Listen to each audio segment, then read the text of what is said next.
Transcript 000। Finally अब रघुपति भाई साहब की औकात सामने 003 आ चुकी है हमारी पुष्पा की जहां पर पुष्पा 005 ही एक इकलौती ऐसी इंसान थी जो अनु की शादी 008 करवाना चाहती थी, वो भी रघुपति के बेटे वो 011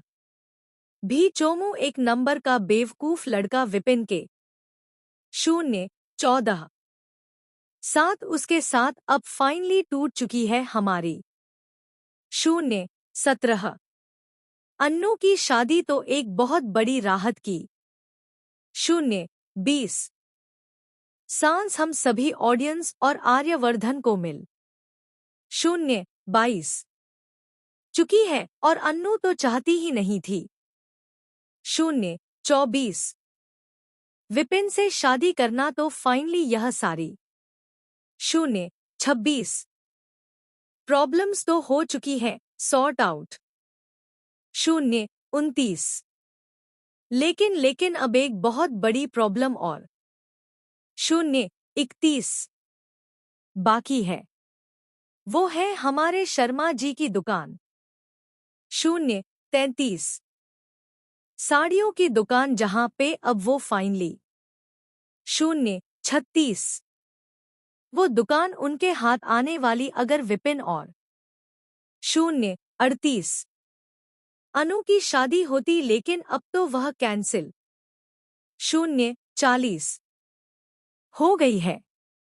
तो बढ़िया अपनी छाती चौड़ी करके 043 वह दुकान का मालिक और रघुपति पहुंचते हैं 046 शर्मा के घर पे उसे ब्लैकमेल करने और कहने 048 कि तुम्हारी दुकान तुम्हारे हाथों से चली 050 गई है, लेकिन दोस्तों वहीं पे धमाकेदार 052 सुपरहिट एंट्री मारता हुआ आर्यवर्धन उन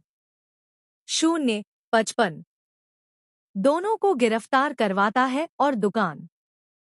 058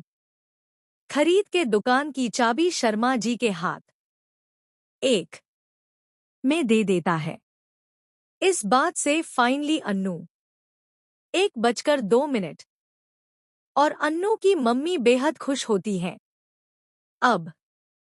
1:04 अनु के जीवन में सब कुछ परफेक्ट है। सब 1:07 कुछ अच्छा चल रहा है। अब लेकिन अनु वह बात 1:09 नहीं कर पाई है। आर्यवर्धन से अपने दिल की 1:11 कोई भी बात नहीं कर पाई है, इसलिए वह अपनी 1:14 एक डायरी में रात में आर्यवर्धन के लिए 1:17 बेहतरीन सा लव लेटर लिखती है। लेकिन दोस्त 1:19 यहाँ पे हो जाता है एक बहुत बड़ा कांड। 1:21 कांड यह होता है कि वह लव लेटर लग जाता है 1:24 पुष्पा के हाथ में। जी हाँ दोस्तों, पुष्पा 1:26 के हाथ में वो लव लेटर जैसे ही लगता है और 1:28 वो अनु के दिल की हाल देख लेती है उस लव 1:32 लेटर में कि वो आर्यवर्धन के लिए क्या 1:34 सोचती है, क्या फील करती है यह चीज पढ़ते 1:36 ही धक्का सा लग जाता है हमारी पुष्पा को 1:38 पुष्पा हैरान रह जाती है कि आर्यवर्धन सर 1:41 जो इतनी उम्र के हैं वो उनसे प्यार करती 1:44 है मेरी बेटी यानो, लेकिन आखिरकार यह 1:46 रिश्ता हो कैसे सकता है? पहली बात तो इतना 1:48 बड़ा एज गैप। दूसरी बात एक्स